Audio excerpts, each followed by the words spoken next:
19장 우리 6절부터 21절까지 말씀 우리 한번 찾아서 같이 읽도록 하겠습니다. 요한계시록 19장 6절에서 21절 말씀입니다. 요한계시록 19장 6절에서 21절 우리 찾았으면 같이 읽겠습니다.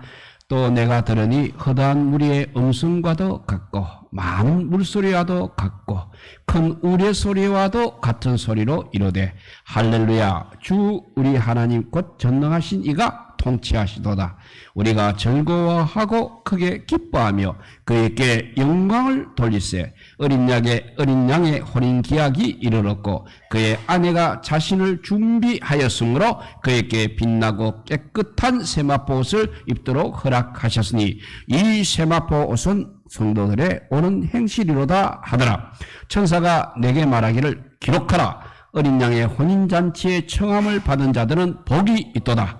내가 하고 또 내게 말하되 이것은 하나님의 참되신 말씀이라 하기로 내가 그 발 앞에 엎드려 경배하려 하니 그가 나에게 말하기를 나는 너와 및 예수의 정언을 받은 내 형제들과 같이 된 종이니 상가 그리하지 말고 오직 하나님께 경배하라. 예수의 정언은 예언의 영이라 하더라.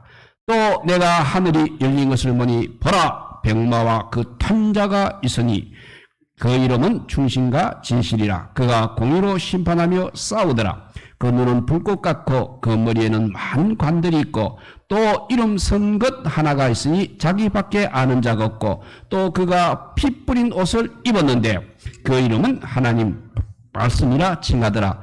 하늘에 있는 군대들이 희고 깨끗한 세마포 옷을 입고 백마를 타고 그를 따르더라. 그의 입에서 예리한 금이 나오니 그것으로 만국을 치겠고 친히 그들을 철장으로 다스리며 또 친히 하나님 곧 전능하신 이의 맹렬한 진노의 포도주 틀을 밟겠고 그 옷과 그 다리에 이름을 쓴 것이 있으니 만왕의 왕이요 만주의 주라 하였더라.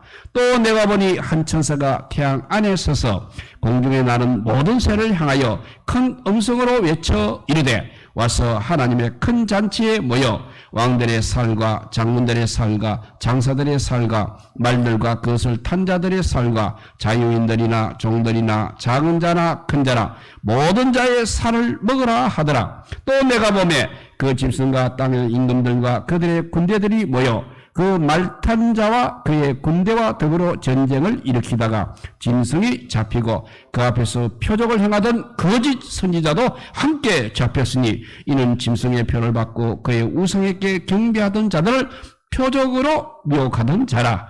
이 둘이 산채로 유황불 붙는 물에 던져지고 그 나머지는 말탄 자의 입으로부터 나오는 검의 죽음에 모든 새가 그들의 살로 배불리더라. 아멘.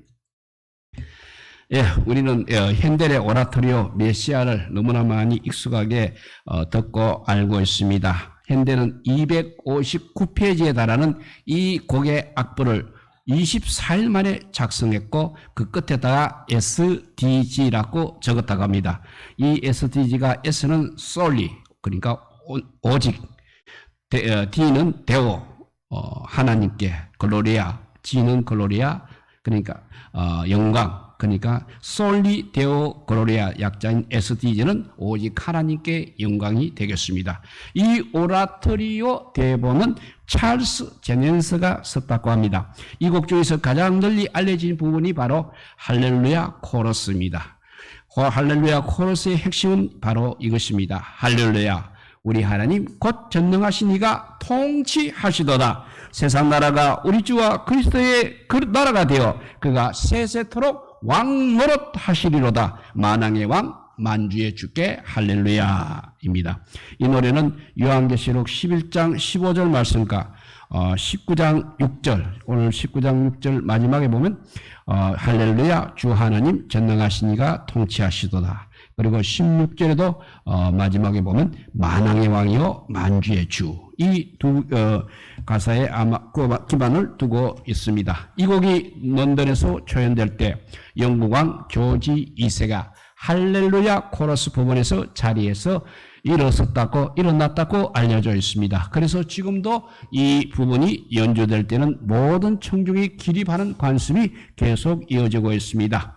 만왕의 왕이요 만주의 주이신 예수 그리스도 앞에 우리는 이제 기립 정도가 아니라 엎드려 경배하는 것이 마땅할 것입니다.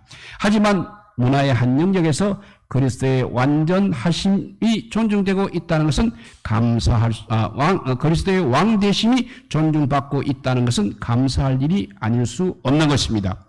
우리는 현대의 할렐루야 코러스가 재현해보고자 했던 하늘의 코러스를 오늘 본문 속에서 발견하게 됩니다. 이 코러스는 세상의 어떤 찬양대도 만들어낼 수 없는 우주의 장엄함을 갖추고 있는 것입니다. 6절을 다시 읽어보면 허다한 무리의 짐승과도 같고 많은 물소리와도 같고 큰 우레소리와 같은 소리가 우레소리와도 같은 소리가 하늘과 땅을 흔들고 있습니다. 이 6절은 앞에 그 14절 2절과 매우 유사합니다. 14절 2절을 한번 읽어보면 내가 하늘에서 나는 소리를 들으니 많은 물소리와 같고 물소리와도 같고 큰 우레소리와도 같은데 하면서 내가 들은 소리는 금문고 타는 자들이 그 금문고를 타는 것 같더라 했습니다. 그러니까 이 마지막에 금문고에 대한 언급만 빼고는 두 구절이 유사한 구성 요소를 가지고 있는 것입니다. 이 두 구절의 공통점은 외적인 면에만 그치는 것이 아니라 주제의 측면에서도 나타나고 있습니다. 어린 양과 교회가 결코 떨어질 수 없는 짝으로 함께 등장한다는 것이 바로 그것입니다. 14장에서는 이를 어린 양과 14만 4천의 관계로, 그런데 오늘 19장에서는 어린 양과 그의 신부로, 그의 아내의 관계로 표현하고 있습니다. 어린 양과 교회는 세상의 그 어떤 관계보다 더 친밀하고 견고한 불가분의 관계를 이루고 있는 것입니다. 우리는 오늘의 본문을 통해서 그 관계, 어린 양과 교회의 관계의 특성이 무엇인지, 또한 이것이 오늘 우리에게 주는 교훈이 무엇인지를 한번 상고해 보고자 합니다. 앞에서 할렐루야를 단지 하나의 익숙한 구호처럼 우리가 이해해서는 안 됩니다. 여호와를 찬양하라. 할렐루야는 그 본래 의미를 잘 살려서 항상 읽을 필요가 있는 것입니다. 왜냐하면 이 할렐루야 여호와를 찬양하라는 이 명령에 이어서 여호와를 찬양하지 않을 수 없는 이유가 접속사 호티라는 접속사를 통해서 항상 제시되고 있기 때문입니다. 6절에 앞에 6절에 보면 할렐루야 주 우리 하나님 곧 전능하신 이가 통치하시도다 에서도 마찬가지로 적용할 수 있습니다. 우리는 이 원문을 따라 이 구절을 좀 더 정확하게 이해할 필요가 있습니다. 여기서도 할렐루야 명령 뒤에 호티라는 접속사가 따라오겠습니다. 그러니까 왜냐하면 여호와를 찬양하지 않을 수 없는 이유를 말하는 접속사가 제시되고 있는 것입니다. 그 이유가 곧 할렐루야 다음에 나오는 주 우리 하나님 곧 전능하신 이가 통치하시도다 되는 것입니다. 그러니까 여기서 통치하시도다가 원문에서는 현재가 아니고 단순 과거 시제가 되어 있습니다. 이름절을 조합해서 이 구절을 다시 번역하면 할렐루야 즉 여호와를 찬양하라. 그리고 접속사 왜냐하면 주 하나님 곧 전능하신 이가 통치하셨기 때문이다. 이렇게 이유를 말하는 접속사가 따라갑니다. 통치하시도다. 할렐루야 여호와를 찬양하라. 왜냐하면 주 우리 하나님 곧 전능하시니가 통치하셨기 때문이다가 되는 것입니다. 이 구절에는 여호와를 찬양하는 명령과 그 명령의 이유가 이렇게 함께 나타나고 있습니다. 그런데 또 한 가지 이상한 것은 왜 그 이유를 현재가 아닌 과거 시제로 표현하고 있는 것입니까? 우리는 그 이유를 과거 시제로 표현한 이유를 두 가지로 생각할 수 있습니다. 하나는 18장에서 묘사한 것처럼 음료 바벨론이 이제 하나님에 의해서 이미 심판을 받았기 때문입니다. 그래서 바벨론이 전성기를 누리고 있을 때는 하나님의 통치가 마치 사라져 버린 것처럼 보입니다. 바벨론의 교만과 성도에 대한 핍박이 영영 끝나지 않을 것만 같아 보였습니다. 그러나 세상이 아무리 혼란스러워 보여도 모든 것을 통치하시는 분은 하나님이십니다. 하나님께서는 때가 되면 악의 상징인 이 음료 바벨론을 반드시 심판하시는 것입니다. 그래서 하나님에 의해서 이미 심판을 받았기 때문에 과거 시제가 되는 것이고, 두 번째 과거 시제가 되는 이유는 이 찬양이 바로 역사의 마지막 시점에서의 찬양이기 때문입니다.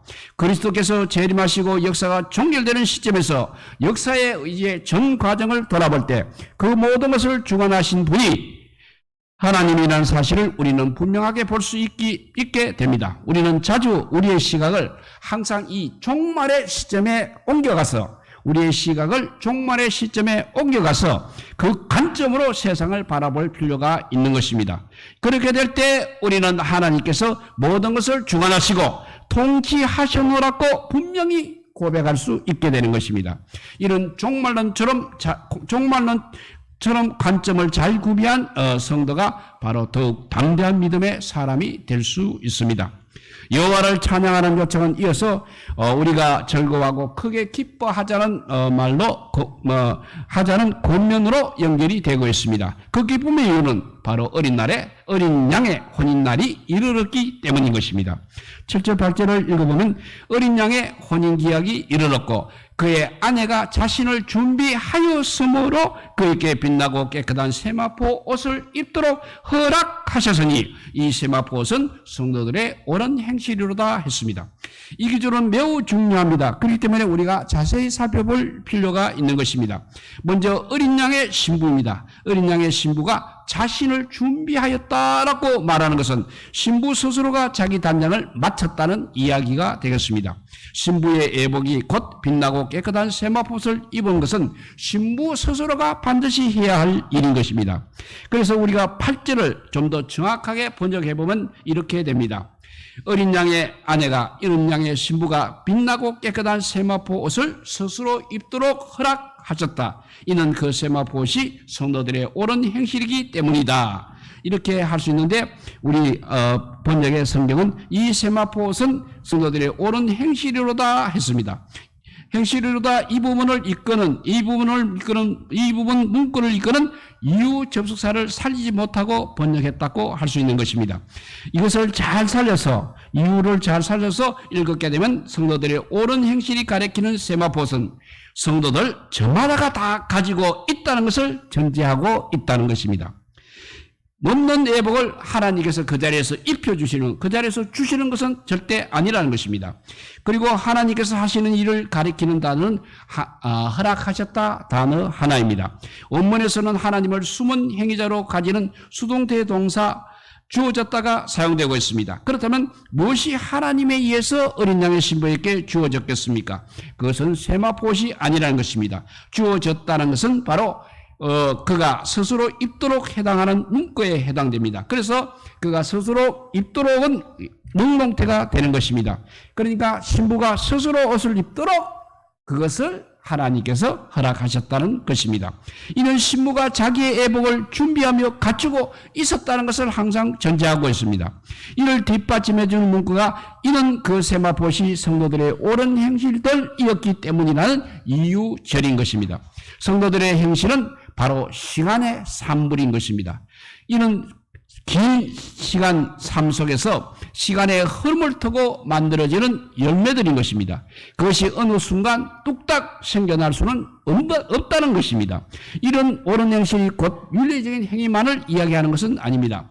그리스도와 살아있는 관계 속에서 행한 모든 일들이 다 여기에 포함이 되는 것입니다.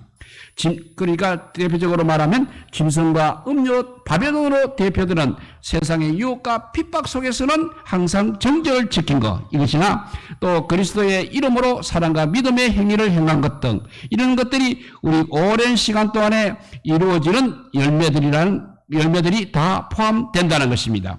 하나님께서는 우리의 삶의 긴 여정 속에서 거두어진 옳은 행실의 열매들을 어린 양의 혼인 예식 자리에서 이렇게 예복으로 꺼내 입도록 허락하시는 것입니다.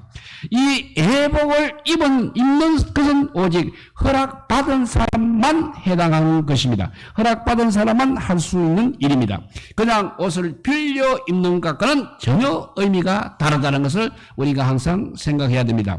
예를 들면 학위 수여식 때 우리는 그 가운을 입고 학위를 받고 있습니다. 그 그 옷 자체는 누구라도 입을 수 있습니다. 입어볼 수 있습니다. 모델도 입을 수 있고 축하하러 온 아내라든지 남편도 입어볼 수 있습니다. 그러나 학위 수여가 이루어지는 예식의 자리에서는 총장의 허락을 받은 사람만 그것을 입을 수 있는 것입니다. 그것을 입을 자격을 갖춘 사람이 그 자격을 부여하는 분의 이렇게 허락 아래에서 예복을 입게 되는 것입니다. 어린 양의 혼인 예식에도 마찬가지인 것입니다. 신부의 예복은 오직 신부만 입도록 허락을 받는 것입니다. 신부의 자격을 갖춘 사람들에게는 누구에게나 다 옳은 행실의 예복이 있는 것입니다. 하나님께서는 우리에게 이미 갖춰져 있는 이 옳은 행실의 예복을 그날 그 자리에서 입도록 허락하시는 것입니다. 이 옷은 결코 빌려 입을 수 없는 것입니다. 한순간에 또 뚝딱 만들어서 갖출 수 있는 것도 절대 아닌 것입니다. 하나님께서는 없는 것을 입으라고 하지도 않으시고 없는 것을 그때 가서 그렇게 쉽게 주시는 분도 아닙니다. 지금 우리가 그리스도와 동행하며 살아내는 우리 삶의 열매가 바로 그때 그 자리에서 우리가 입을 예복이라는 것입니다. 뒤에 가서 우리에게 어떤 예복이 주어질 것을 생각해서는 안 됩니다. 그러므로 우리는 매일매일 믿음을 지키며 믿음을 잘 지키며 그리스도와 동행하는 삶을 살아서 옳은 행실의 예복을 잘 갖추도록 힘써야 하는 것입니다. 천사는 9절에 보면 어린 양의 혼인잔치에 청함을 받은 자들은 복이 있도다라고 선포를 합니다. 오늘 우리 계시록에는 7개의 복의 선언이 나오고 있습니다. 그 중에서도 바로 이 말씀은 가장 복된 말씀입니다. 우리는 어린 양의 혼인잔치에 하객으로 그냥 청함받은 것이 아니라는 것입니다. 우리는 어린 양의 신부로 그 자리에 청함을 받는 것입니다. 내가 바로 그 자리의 주인공이 되는 것입니다.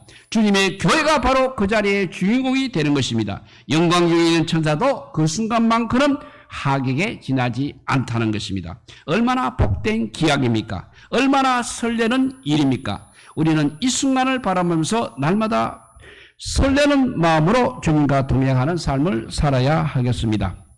그 기약된 날에 도래될 때 우리의 신랑 예수 그리스도는 이제 백마를 탄 왕의 모습으로 등장합니다. 15절입니다. 그의 입에서 예리한 검이 나오니 그것으로 만국을 칠 것이다 했습니다. 또한 11절에도 그가 공의로 심판하며 싸울 것이라고 했습니다. 특히 그가 싸워서 물리치는 존재는 거짓과 미혹으로 사람들을 우상숭배에 빠지게 하였던 짐승과 거짓 선지자들입니다. 그리고 짐승에게 절하고 그를 숭배했던 땅의 심판들을 심판하시는 것입니다. 그 심판의 모습을 17절에서는 하나님의 큰 잔치라고 그렇게 부르고 있습니다. 오늘 그러니까 본문에는 잔치라는 단어가 바로 2번 대비적으로 사용되고 있습니다. 우리가 바로 이것을 잘 주목할 필요가 있는 것입니다.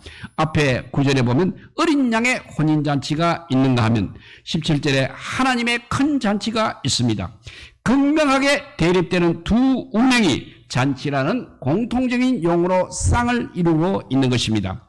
예수 그리스도께서 오시는 날이 우리 성도들에게는 자신이 신부로 참여하는 혼잔치의 날이 되겠습니다. 그렇지만 짐승의 추종자인 땅의 사람들에게는 짐승과 함께 멸망에 있는 심판의 큰 잔치날이 된다는 것입니다. 그 잔치에 초대받은 사람들은 사람이 아니라 심판의 큰 잔치에 초대되는 자들은 사람이 아니라 새들이라고 했습니다. 왕들과 장문들, 장사들과 기사들, 자유인과 종들 등의 쌀을 먹는 공중의 새들이 또 하나의 주인공으로 초청을 받고 있습니다. 아찔할 만큼 대비가 심한 것입니다. 한쪽에서는 즐거움의 찬양이 가득합니다. 그렇지만 다른 한쪽에서는 기괴하고 엄습한 새들의 괴성이 가득합니다. 한쪽에서는 정결함과 거룩함이 차고 넘칩니다. 그러나 한쪽에서는 훔치가고 더러운 시신들이 가득합니다. 왜 이것을 하나의 쌍으로 대조시키고 있는 것입니까? 이런 의도적인 대조를 통해서 우리에게 던지는 메시지가 무엇이겠습니까? 당신은 과연 어디에 속하고 있는 사람인가를 묻고 있는 것입니다. 당신은 짐승과 함께 멸망에 던질 그런 사람인가? 아니면 어린 양과 함께 영원한 사귐과 영광과 한의에 거할 사람인가? 이것을 바로 묻고 있다는 것입니다. 우리는 자신이 어디에 속한 사람인지를 분명히 해야 할 것입니다. 그래야만 우리가 우리의 남은 생애 동안 그날을 바라보면서 선명하게 어린 양의 신부의 삶을 살아낼 수 있는 것입니다. 우리 성도들은 우리 앞에 놓인 어린 양의 혼인잔치를 기약하는 설레는 마음으로 바라보시기를 바랍니다. 그것은 바로 우리 자신의 혼인날이기 때문입니다. 우리는 이 복되고 영광스러운 그날의 소망을 품고 오늘을 살아가야 하겠습니다. 이런 종말 신앙이 분명한 성도가 지금 이곳에서의 이 생에서의 삶도 바르게 살아갈 수 있는 것입니다. 우리는 어린 양의 혼인잔치의 신부로 부름받은 사람들입니다. 그 자리에 우리가 예복 없이 참여할 수는 없는 것입니다. 우리가 지금 그 예복을 준비하지 않으면 우리가 나중에 입을 예복이 없다는 것입니다. 그날에 하나님께서 자 이제 자기의 예복을 값져 입도록 하라고 말씀하실 때 우리는 벌거벗은 자로 발견되어서는 안 될 것입니다. 지금 이곳에서부터 우리는 그리스도와 함께 동행하는 신부의 삶을 살아가야 합니다. 이런 삶을 살아갈 때 그리스도의 신부 교회는 세상을 밝히는 빛의 사명을 잘 수행할 수 있습니다. 이제 교회 안에 종말 신앙이 점점 희미해져 가고 있습니다. 그래서 교회가 소망의 관점을 잃어가고 있습니다. 그런 교회가 어디에서 자기 정체성을 찾을 수가 있겠습니까? 자기 정체성을 잃어버린 교회가 어떻게 세상을 밝힐 수가 있겠습니까? 어린 양의 신부로 부름받은 교회가 어린 양과 같은 것을 바라보지 않고 있다면 이것보다 더 큰 불행은 없는 것입니다. 교회가 종말 신앙을 잃어버리게 되면 쉽게 세상과 짝하게 되는 것입니다. 그렇게 되면 결국은 세상에 짓밟히고 마는 것입니다. 지금 그런 현상이 우리 눈에 끊임없이 나타나고 있습니다. 이런 비극이 되풀이지 않도록 해야 하겠습니다. 나 한 사람으로부터 시작해서 우리 모두가 어린 양의 정결한 신부로서의 자신의 본분을 잘 지켜나가는 신앙인들이 되시기를 우리 주님의 이름으로 축복드립니다. 기도드리겠습니다. 사랑의 하나님 감사합니다. 우리에게 어린 양의 혼인잔치에 참여할 수 있도록 인도하여 주신 그 크신 하나님의 은혜에 감사드립니다. 그러나 세상은 여러 가지로 우리를 유혹하고 우리를 넘어뜨리려고 하고 있습니다. 정말 이런 것을 이기고 주님과 동행하는 삶을 살아서 그리스도의 신부로서의 삶을 살 수 있는 저희들 되게 하여 주시옵소서. 그래서 마지막 날 혼인잔치 청함을 받은 복을 누리는 저희들 되게 하여 주시고 옳은 행실의 세마법을 얻도록 하나님께서 허락하시는 믿음의 사람들이 되게 하여 주시옵소서. 한편 그때 한편 다른 곳에서는 하나님의 심판의 큰 잔치가 일어난다고 합니다. 거기에는 우리가 아버지 근처에도 가지 않도록 지금부터 준비하여서 정말 하나님의 어린 양의 교회, 어린 양의 아버지 신부의 백성이 신부가 되어서 아버지 주님과 함께 정말 예복을 입고 혼인잔치에 참여하는 믿음의 사람들이 다 되게 하여 주시기를 간절히 빌고 올라올 때 우리 구주 예수 그리스도 이름으로 기도드리옵나이다. 아멘.